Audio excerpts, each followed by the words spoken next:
Hey, listeners, if you're looking for top-notch, trusted information sources, we've got a special shout-out for you. Mackin isn't just any platform. They're a gateway to a world of quality, vetted information. They've teamed up with some of the best in the biz, from Dogo News and Reference Point to Adfonte Media, and we're even introducing their new partner, Press Reader.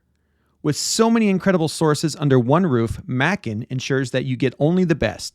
Ready to dive in? Simply head over to mackin.com/digital/databases and discover all of the incredible resources Mackin has lined up for you. Trust me, it's a game changer. Thank you again to Mackin for being a continued sponsor with the Shifting Schools community. Welcome back to another episode of Shifting Schools. I'm Jeff Utecht, and I'm here all by myself today as Trisha is off covering another podcast as we're trying to get a bunch of podcasts in the can here in this month so that we've got some time coming up. We both have a bunch of travel ahead and some consultancies coming up, so we're trying to get ahead of the game and we're splitting them up. But you'll see us both back together very soon. But man, am I excited to bring you today's guest, Sherard Duvall, who was born in Ridgewood, South Carolina, Columbia, South Carolina. This guy has been a powerhouse in the world of hip hop and media literacy. At the age of 8, he penned his first script, A Journey of a Stamp, mind you, providing that creativity knows no bounds. But it was the beats of hip hop introduced to him through a hand-me-down Fisher-Price record player and a 45 of LL Cool J that has set his solos on fire. He exploded onto the scenes as Shaquille's DJing across the East Coast and even making it to BET and MTV. Fast forward to college, and he starts a gaming channel, 2-hour hip-hop radio show, nonstop hip-hop at WUSC 90.5 FM, eventually turning into a thriving live event series. Currently, though, he is the mastermind and founder behind On the Real Media Group. That's OTR Media Group.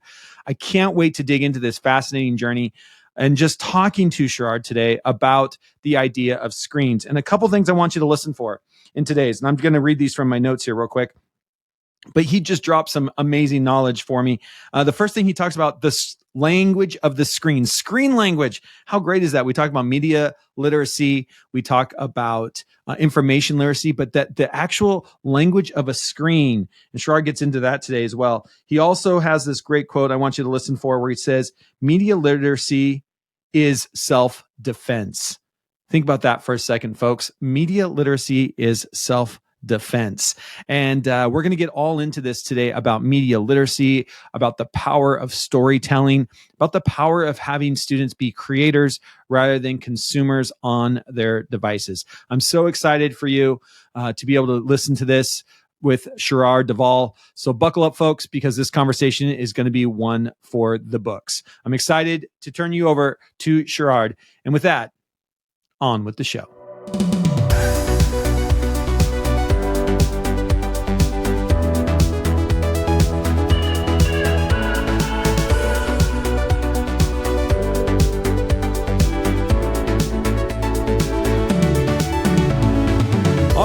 Welcome to the Shifting Schools podcast. I'm here with Sherard Duvall. Nice to have you on the podcast today, sir. Thank you for having me, Jeff. I really appreciate it. It's awesome.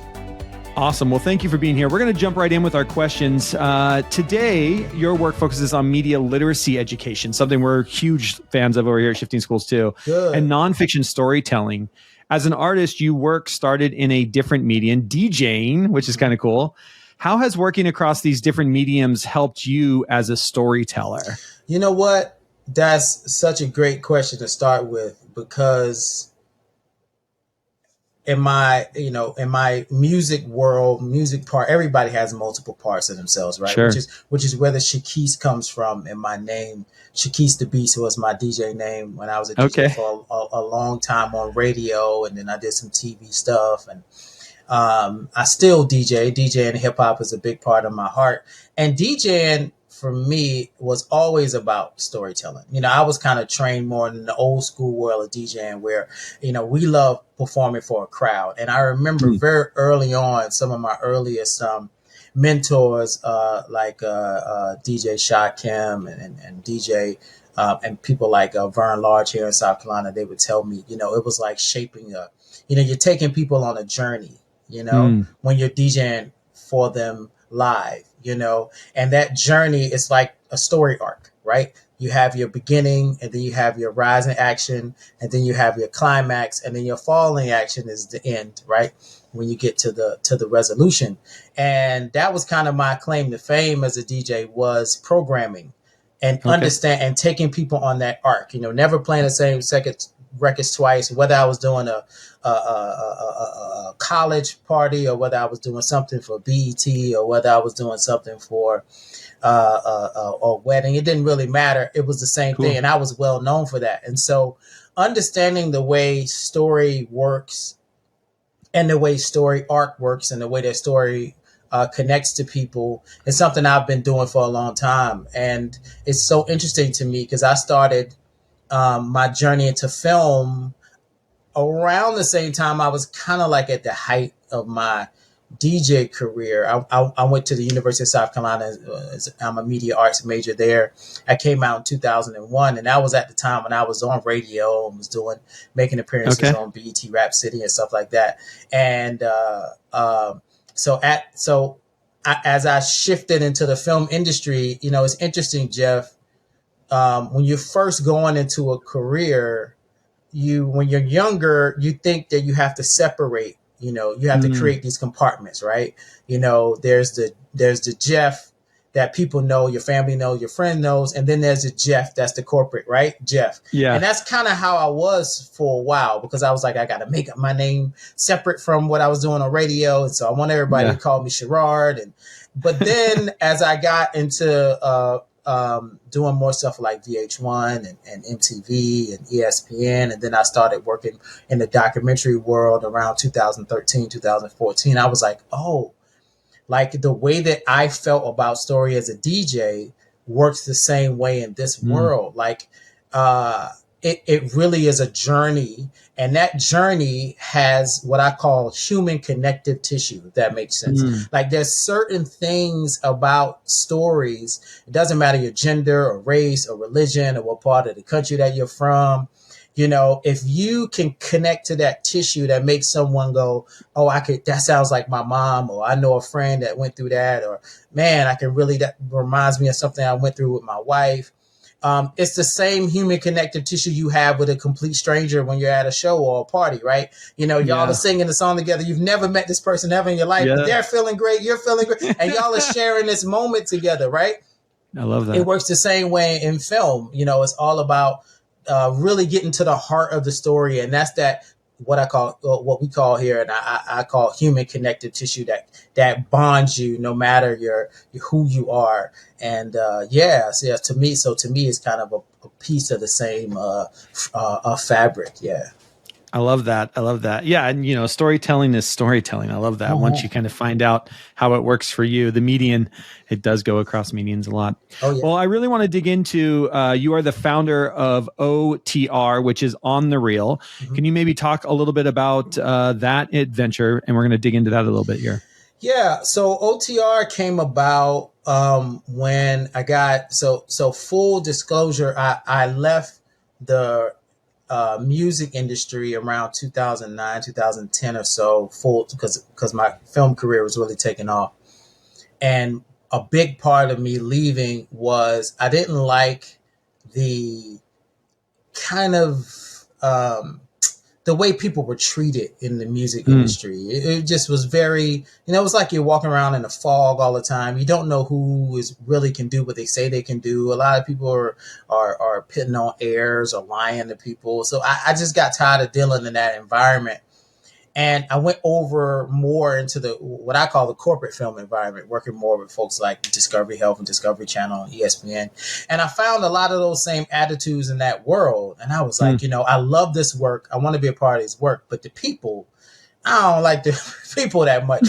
And I took a position with the Nickelodeon Theater here in Columbia, South Carolina. It's an art house theater. And they were starting a film education and media literacy arm department, and they were building a building, and they were having this initiative, and they were like, the executive director at the time came to me and was like, hey, we really want a film and TV producer to run this. We don't know that many in town. We certainly don't know that many in South Carolina that are Black, and I was like, no, I actually do produce for TV and film. I'm not a teacher. Like, I don't have no interest in it. And so he was just on me for probably about 3 months about doing it. And then when I got into the world, if you know anything about the art house cinema world, they're really heavy on documentary.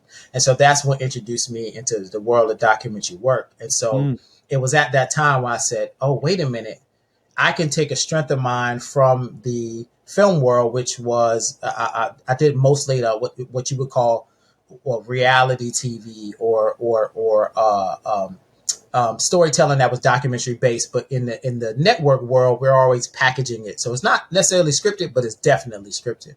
And so that was kind of already a part of what I was doing. And so I was trying to think of ways, because I was coming from the hip hop world, where I could kind of, I wanted to infuse that part of me into what we were doing with the what we were going to be doing as a company, as I was thinking about going out on my own.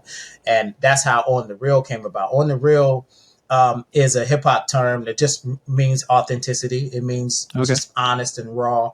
And that's kind of what I was known for in the film world, was documentary, real, honest, raw, not narrative, really doc stuff, really get to the heart of a story. And I was like, oh, okay. On the Real, that really needs to be the name of the company. And so that's how OTR came about, and we launched in maybe about 2015. We rebranded. It was originally OTR Films, which we still have. But OTR Films is the house where we do all of our feature film work, and then OTR Media Group is everything else. And so everything falls under that umbrella. So yeah, that's how it came about. Awesome. Talk a little bit about, tell our listeners a little bit about how OTR connects with schools and some of the work you're doing. Yes. So going back to my time at the Nickelodeon Theater, I was a director. I was their first director of media education there. So I was responsible for developing their media education programs. And I had a chance to visit the Jacob Burns Film Center in Pleasantville, New York. And I don't know if you're familiar with a gentleman by the name of Stephen Apkin. He wrote this book called The Age of Screens. And the work they were doing around media literacy work was like nothing I had ever seen before, because they were approaching it from the standpoint of teaching the screen as a language, if that makes sense. Screen language. Right? I love that. And so understanding how to process screen information, you have to learn the language that we use for a screen. And what I found so fascinating about that, and I don't even know if this was Andy, who was the executive director of Nick at the time. I don't know if that was his intention, but I immediately began to see the connection between my work and the education work then. I was like, oh, yeah. Jeff, when we were, and I'm assuming it's the same way, it really doesn't matter, if particularly if you went to school in the U.S., anything involving the screen was an elective, right? Yeah, so true. If you wanted to be a photographer, if you wanted to be a videographer, that was a little thing that you did over there on the side. It wasn't a main part of your ELA, your math, your science, right? It was like a, accoutrement, electives. It's an elective kind of thing. Little did we know that in 2007, a device called the iPhone would come around, and at the same time, the internet would happen. And at the same time, all of these, Intel and all of these graphics folks would create these chips that could create a world where we communicated through the screen as our primary way of communication, not just how we access information, but how we interact with information, how we interact with people. We had no idea that the screen would be our main way of communicating. And so fast forward to now, that is all of our media literacy programs are based in the screen language world. And so we don't teach media literacy from the standpoint of how to use a camera or how to use how to edit. No, we teach you from the standpoint of how to communicate a message using this language, because this is the language of now and the language of the future. And if you don't understand how we're using screens to communicate messages, then you're not literate in today's society. Understanding how screens communicate messages to us and then how we can use that power to communicate messages to others is literally the literacy of now. And so all of our programs are based in that world, whether they're K through 12 programs, elementary programs, college level programs. We do a lot of community workshops where we travel to communities and, we go. The first thing we say is, okay, this is not learning how to operate a camera or to edit. This is learning a new language using these devices. And so how do you communicate a message using these devices and learning this language? And so that's where our connection is to media literacy and kind of how we see language. And I got to thank my experience at Jacob Burns Film Center. I can't even remember the executive director that I mean, him and his programming director, I must have been on the phone with them every day after we left. I just was like, you got to tell me more about your approach and how did you come to this and how did you break? I mean, the work that they were doing was just fascinating to me. And so I took that and built upon that, took it back to the Nickelodeon Theater, and then it eventually became part of the work that I do and the work we do here at OTR. Awesome. Can you maybe just give an example of like what's a lesson that you find that is really popular or an idea that seems to be really resonating either with educators or with students when you kind of talk about this idea of screen language, which I love that. I love that term. That right there is what resonates the most. Yeah. When we come into a room and say, well, we're teaching you a language. Ooh, I love people that. all of a sudden go, what? That's the first thing they always do. And it completely changes how they think about what they're going to do with the camera and what they're going to do with an edit. Because throughout the process, regardless of what age level, and to be honest with you, Jeff, it doesn't matter what we're teaching. Every single form of media literacy education that we teach has that at the center of it. So even if we're doing a community workshop, even if we're speaking to teachers or we're doing professional development with teachers in South Carolina or we're working with the Boys and Girls Club, doesn't matter. That's at the center of it. And so that soon as we say that, as soon as we introduce folks to the concept of learning a language and learning how to understand how to read that language, then understanding how to write in that language, it completely changes people's perspective on how they interact with these devices, their phones, with Facebook, with social media, with any device, with your flat screen TV while you're sitting on the couch. Now you're thinking about how these things that, like I said before, these approaches that were reserved for photographers and directors and those folks, how now we have to use that approach to be able to understand how to dissect information and how it's being given to us through a screen. Because ultimately, Jeff, and I know I'm starting to ramble here a little bit, but I'm really passionate about this area of our work. Ultimately, if you don't understand how to communicate using screen language, if you don't understand that, you're missing the entire boat when it comes to technology. And this is what I impress upon schools all the time. Schools love to put a device in kids' hands, right? Here's a tablet, here's a laptop, here's a device. And I always tell schools, just because you can use a hammer and a nail to nail or hang a picture on a wall doesn't mean you can build a house. Yeah. What the difference is understanding the process. It's what ultimately are you trying to communicate? That allows you to look at the device completely different because now it's not about use. It's about understanding. And that is where education lives, is our ability to help people understand so we can adapt to this society in a way that can allow us to function. I was just having another conversation with a buddy of mine the other day. Human society right now, we don't have a choice. They're not giving us a choice. Everyone is forcing us into the device world, right? Even if you go to like a bar nowadays or you go to a sports game, they're going to say, we don't take cash. So true. You got to use your phone or your device or your watch and put it on the screen and boop, you can buy something. And so we're being forced into this world. Unfortunately, we're not being taught the skills to adapt to this world. So we're just kind of going along and hoping that everything works out okay.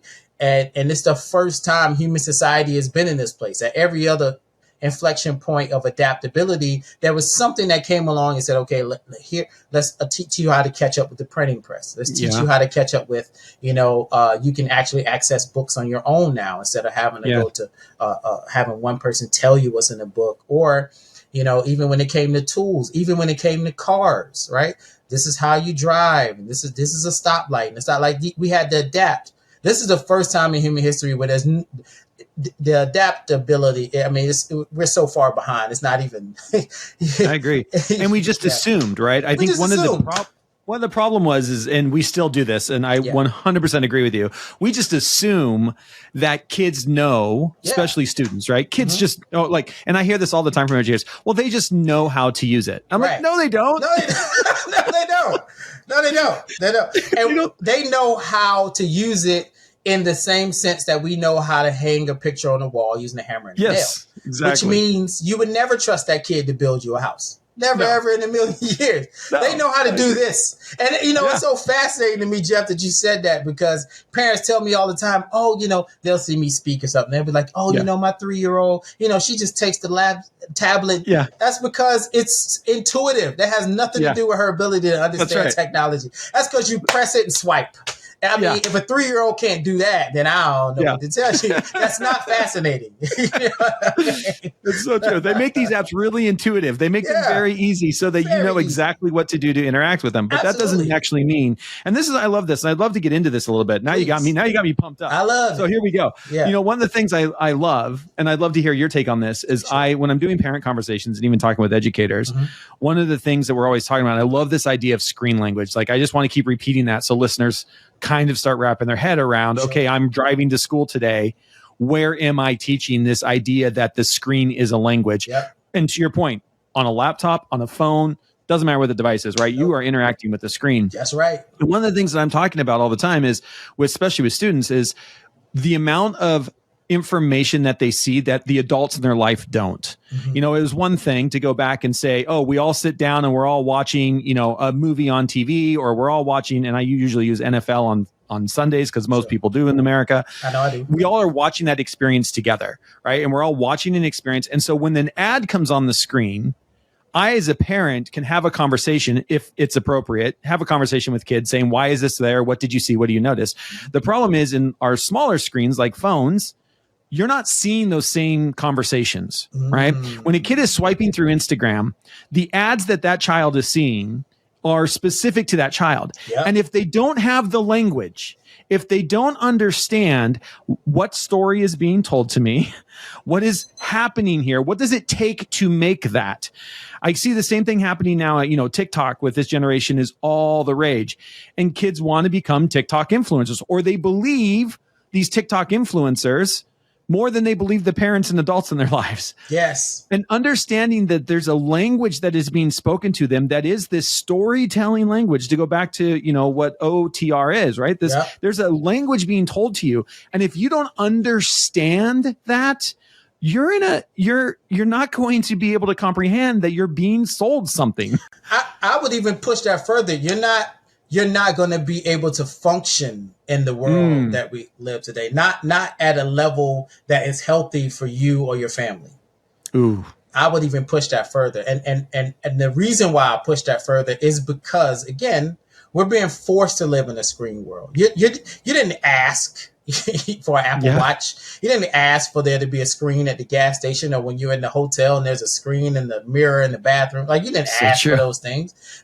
We're just being pushed in that direction. And so what we've done, for whatever reason, when it comes to education, is we've just kind of trucked along, despite all these changes, and we treated screens like we treat the radio. If that makes sense, or TV. You push a button to turn it on, you push a button to turn it off, you turn up the volume, turn down the volume, easy, right? But no, it's not easy when all of your information is coming through this device. So going back to the TikTok or YouTube influencer example you use, so the only information you're giving someone about how they can process information, is based on either what you're hearing me say, right? Mm-hmm. Or based on what you know from learning the printed language in school, subject, verb, agreement, right? If you're only using those rules, I could tell you'll believe whatever.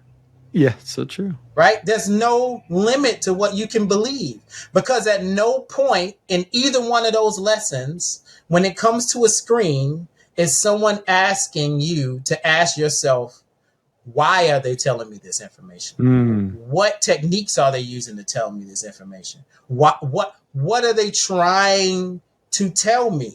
And is it even good for me? Like, there's some basic rules of media literacy, who is sharing this information? Why are they sharing this information? What are they trying to say? All of those rules are baked into media literacy education. Like, they're literally like the core rules. Yeah. And so they're not, but those are not the rules of written language. So if you don't understand that part, you can't function. Like, you're just functioning blind. So it shouldn't really surprise people that we're like I call it, for context, I always call it, we're in the second big phase of fake news. This isn't the first one. The first one was when the printing press was ubiquitous, right? And you could just print Jeff whatever was you wanted. born by wolves, and then you read it, you go, oh my goodness, Jeff had 2 wolf parents. Like, we went through this before. This is the second iteration of it is for me more serious because there's so much information. Back then, you have to pick up a tract and you have to read that tract. Now you can read hundreds of tracts. Like, you just scroll and there's track. You know what I mean? And so going back to those kids, if they're consuming that much information all the time, every time they pick up their device, how are they able to process that in a way that is beneficial for their ability to understand? Yeah. I agree with that. And one of the things that I always say, and I love this because it fits right into everything that you're doing. Yeah. But when I'm talking with kids and when I'm talking with students, is I always use the phrase, the world belongs to those that create, not those that consume. That's and right. if you find yourself death scrolling through TikTok and not understanding, because what you do when I say that, the world belongs to those that create and not those that consume. When you learn how to create a really good TikTok or a really good Instagram reel or a short documentary or whatever it is, you start to look at that media through the lens as a creator. Yep. It's very much like as a keynote, and I'm sure you do this as a presenter, right? Yeah. I go to other keynotes, not to listen to the keynote, but to be like, ooh, I like the way they did this. I like the way they did that, right? It's a way of learning. Write that down. Yeah. I'm gonna write that down. Definitely. And that's when you're on the creation side, it doesn't matter what it is, but especially with our screens, getting kids on the creation side of here's how you set up a shot with your phone. Here's how you make this, jump from in a TikTok, doing jump cuts and all of that stuff. Then you start to understand what is being done to you as a consumer because you understand the creation piece. Yes. And that part right there, Jeff, you start to understand what's being done to you. I love that. That is that is the most important, because that's literally what what's happening now. Is this being done to us? I mean, we could try to frame it with other language to make it feel better, but the truth is we didn't ask for it. So then the question becomes, well, how do we adapt to it? Mm-hmm. And the thing that I think, we have the slogan here, media literacy is self-defense. That's one of our slogans. We have these T-shirts around that. Because if you're going to enter a place in a world where you're being bombarded with information through a screen, you have to understand how to defend yourself. It's the same thing that our teachers were trying to teach us when we learned context clues, when we're reading books and we're writing those essays and we're reading Huckleberry Finn. They're trying to teach us these context clues. What was the character trying to say? Why do you think they did this to their mom? Why were they dressed this way? What was the catalyst of the antagonist or the protagonist? Like, these are the questions that now we got to take from being electives and find a way for it to be in ELA and find a way for it to be in science because I can tell you right now, these kids are thinking they're learning science from TikTok. They're thinking they're learning ELA from TikTok or YouTube. And there's no understanding. It's just someone like you and I that's figured out how to be a creator and is using that power to their advantage when we all should be empowered in that way. I agree. I so agree. Yeah. If there's a teacher right now who's driving to school listening to this and being like, screen language, oh my gosh, that is media literacy is self-defense. Yeah. I just that's so huge. Yeah. That's like the quote. You're going to see that all over our social media. That's so good. Thank you. I love that. But if there's a teacher who's, driving into school this morning, listening to this, where do they get started? Like I'm getting ready to start another day. I'm coming into a group of, I don't know, middle schoolers. What can I do today? Do you have any ideas or recommendations, or just, that's always a very, very complicated question, and it's one that I'm always challenging media literacy advocates and educators around the country to have better solutions. Right now, the best solution I can give you is folks like NOMLY that we're a member of, and our company is a member of. It's the National Association of Media Literacy Educators, and the work that they're doing. Go to their website. They have very basic tools you can use. And when I say basic, meaning, you can literally just go print the 6 core concepts of media literacy education. And those are things that you can apply to your lessons. And they have lessons on ways to apply that. However, at the same time, the reason why I'm not a huge, that it doesn't excite me to give that answer is because these, I feel, are things that our educators should be exposed to when they do PD and professional development education on a regular basis with their school. This is something schools and school districts should be making sure that they're getting our educators a part of, because the truth is, Jeff, like I know, teachers already have so many new things that are coming their way every 6 months at school. It's a new testing. They're changing the name of this program. We have that. We called it this last year. We call it this now. And so it's like asking them to go to this website. They're like, you know what I mean? And so I'm an advocate for, to educator. If you're listening, NOMLY, I love them. The director, Michelle Lumpkin, there is awesome, and the work that they're doing is awesome. We're a huge advocate for everything that they do. And that's a great resource for you. And at the same time, I also encourage students to press upon their districts, because I just don't think teachers have the time. I'm a teacher advocate. Why aren't we learning more about media literacy education? Why isn't screen language a part of something I can have access to when I'm doing professional development in the summer?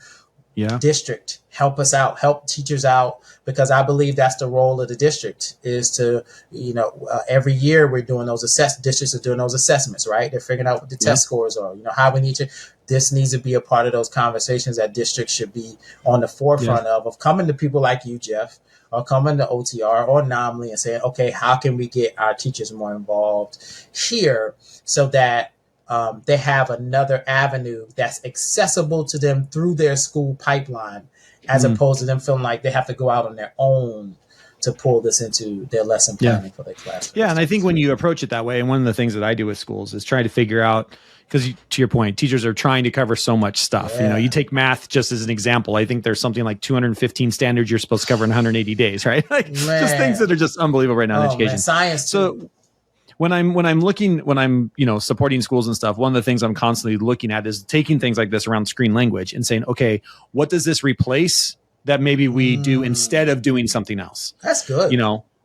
And so we look for places where we're having the same conversation we always needed to have, noun verb agreement, but we're going to be looking at noun verb agreement through the lens of screens, right? Or through the lens of, right? Or we're looking at persuasion through ads online, or we're looking at lighting, like in science, right? You're looking at lighting. Well, let's look at lighting and how you light up a TikTok to get you that perfect, It's TikTok science. glow. It literally is science. I mean, screen language is science. Human beings read, in America, we read from left to right. Yeah. So if you understand screen language, when you're looking at a screen, creators know that because we all that are American are read from left to right, the left side of the screen is always the safe part of the screen. The right part of the screen is always where we put attention. So whenever you're watching any kind of movie or music video, any kind of narrative production, we use those skills. We use those things all the time. And that's a scientific human understanding of how the human brain works that science can apply. With ELA, the way that we teach. So our first building block when it comes to understanding screen language on the media literacy level is the shot. Understanding the concept of what is a wide shot, what is a medium shot, right? Those are that is the essentially understanding words. So you go from shot to learning how to put shots in a sequence, or we always say, or a sentence. Yeah. Right. I love that. So that now I've given ELA teachers a way to say, okay, we're going to look at noun verb agreement, or we're going to look at subject verb agreement, or we're going to look at the how to put together a sentence and how to reword that sentence by using these clips. Let's switch these clips around. What does this say? Now that we understand wide shot means place and a close up means emotion. Okay, now what does this sentence say? Right. That is something that ELA teachers can do. And so, yeah. I think that I'm glad you said it that way, because that helped me understand a little bit clearer, some of the ways that teachers can kind of say, oh, okay, even if you're driving, listen to this, is a way to say, oh, okay, that's something I know how to infuse that easily without talking to my principal. Yeah, and a lot of times I find, just like what you're saying, right? A lot of times there's these little tweaks. Mm-hmm. You just make a little tweak. Like, we're still teaching the same standard. We're still covering the same stuff because we have to. Yep. But how do you bring screen language into that, right? And it's not, we don't need more standards. We don't need more stuff. We need to just tweak what we've already done and update it to a world where we live in screens. Yes. And for better or for worse, we do. Yes. And it's, we can't avoid it. It's been forced upon us, as you said. It's been forced upon us. We just got to get there. I can tell you right now, I mean, a lot of people are going to watch this through a screen, or when they're done with this, when they get home at night, they're watching the screen, checking their screen first thing in the morning. It's just so true. It's the world that we live in now. And so we have to figure out how to adjust, Jeff. Yeah. I love that. Mm-hmm. Last question for you here. For our audience of educators who may have aspiring filmmakers in their class, or I would even say, believe someday they want to be an influencer. Mm-hmm. How else do you think teachers today can encourage and support storytelling for tomorrow? That's a really good question. And here's what I would say to that. I think one of the things that teachers can do to support the storytellers of tomorrow is take the barriers off of the things that students can create with the camera. So let me see if I can be more specific. A lot of times when teachers are telling me they're doing camera-based assignments, it's so narrow. Let's make a story about this. Let's give you some clay, make a short animation about the clay thing, right? Turning the clay into a star or a dinosaur. But you're still trapped in this world where it's narrative based. I would say to a teacher, how can you make your assignment on any given day a product they could make a video out of? That's how you train storytellers, because the truth is there isn't a subject you can't find a video on in the YouTube and TikTok space, right? I mean, I don't care what it is. It's not reduced to, let's make a short animation that we make up and there's a story that has a beginning, middle, and end. We can make a story, a beginning, middle, and end about anything. Yeah. About calculus, about where X goes and Y, about Pythagorean theorem, about photosynthesis. You literally can make a video story about anything. So take it out of the world of just narrative and give students more opportunities for them to say, how do you take this, whatever we're learning today, and how do you turn that into an actual video story? Let that be the process. And I think the more we do that, the more, because like any medium, filmmakers need practice. So the more you get an opportunity to practice, the more you get an opportunity to flex that muscle, the better you'll get at it. So that's that's one suggestion I would give. Yeah. And what I love is, because we live in a world with so many screens, you don't have to have a great camera. No. You don't need to go buy $1,000 high definition, No.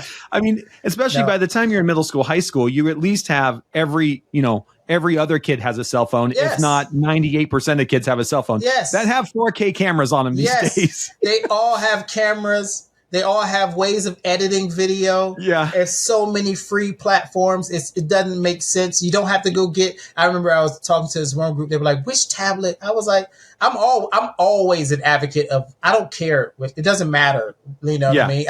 Whenever we're doing workshops and we have to get an organization to buy equipment, I'm like, let's go get the cheapest thing.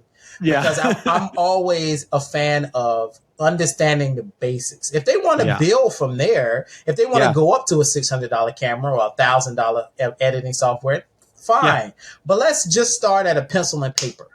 Yes. So if they have a phone in their pocket if you all can buy those $50, 20. I mean, now you can buy like a flip camera off of Amazon for like $25.